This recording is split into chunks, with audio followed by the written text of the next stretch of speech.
সংস্কার করে, তাহলে ধূমপানের হার কমবে, লাখো মানুষ ধূমপান থেকে বিরত থাকবে, অকাল মৃত্যুর হার রোধ হবে।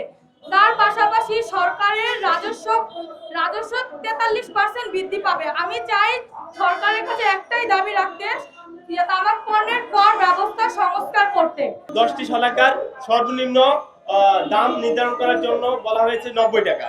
এছাড়াও আমরা আরো দুটি যে স্তর রয়েছে সেই স্তরগুলোর মধ্যে উচ্চ স্তরে প্রতি 10 শলাকা সিগারেটের সর্বনিম্ন মূল্য নির্ধারণ করার জন্য দাবি জানাচ্ছি 140 টাকা, এবং অতি উচ্চ স্তর 10টি সিগারেটের সর্বোচ্চ খুচরা মূল্য নির্ধারণ করার জন্য প্রস্তাব করেছি 190 টাকা।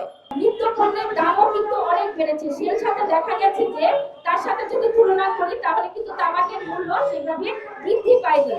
তো আমরা যুব সমাজের পক্ষ থেকে দাবি জানাচ্ছি যে এই তামাকের মূল্য যাতে বৃদ্ধি করা হয়, এবং যে সিগারেটের যে 4টা স্তর নিম্ন, মধ্যম, উচ্চ এবং প্রিমিয়াম কোয়ালিটি, কিন্তু এই নিম্ন এবং মধ্যম স্তরের তামাককে একত্রীকরণ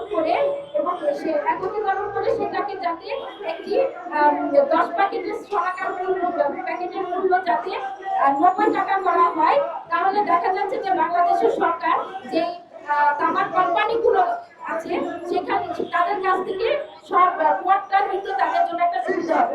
কর ও মূল্যবৃদ্ধির মাধ্যমে এই অকাল মৃত্যু থেকে রক্ষা করার পাশাপাশি সরকার বিপুল পরিমাণ রাজস্ব অর্জন করতে পারবে। কর থেকে অন্যান্য খাতে যেমন স্বাস্থ্য, শিক্ষা এবং অন্যান্য যে খাতগুলো রয়েছে সেখানে ব্যবহার করে উন্নতি করা সম্ভব হয়। প্রতি বছরই আমরা দেখে থাকি যে এই তামাকের ভয়াবহ গ্রাসের কারণে হাজার হাজার মানুষ মারা যাচ্ছে। আনুমানিক 1.6 মিলিয়ন মানুষের আগাম মৃত্যু রোধ করা সম্ভব হবে, এবং 1.6 মিলিয়ন যুবককে ধূমপান থেকে বিরত রাখা সম্ভব হবে, এবং 2.3 মিলিয়ন প্রাপ্তবয়স্কে ধূমপান ছাড়াতে সহায়তা করা যাবে, এবং সরকারের রাজস্ব আয় বৃদ্ধির সম্ভাবনা রয়েছে প্রায় 60,000 কোটি টাকা। তামাক পণ্য নয়, সুস্থ সমাজ চাই। সুস্থ সমাজ চাই। তামাক পণ্য নয়, সুস্থ সমাজ চাই। তামাক পণ্য নয়। লিলি হালাল বিউটি সোপ, বিএসটিআই কর্তৃক সনদপ্রাপ্ত দেশের প্রথম হালাল বিউটি সোপ, দীপ্তিময় উজ্জ্বল ত্বকের জন্য।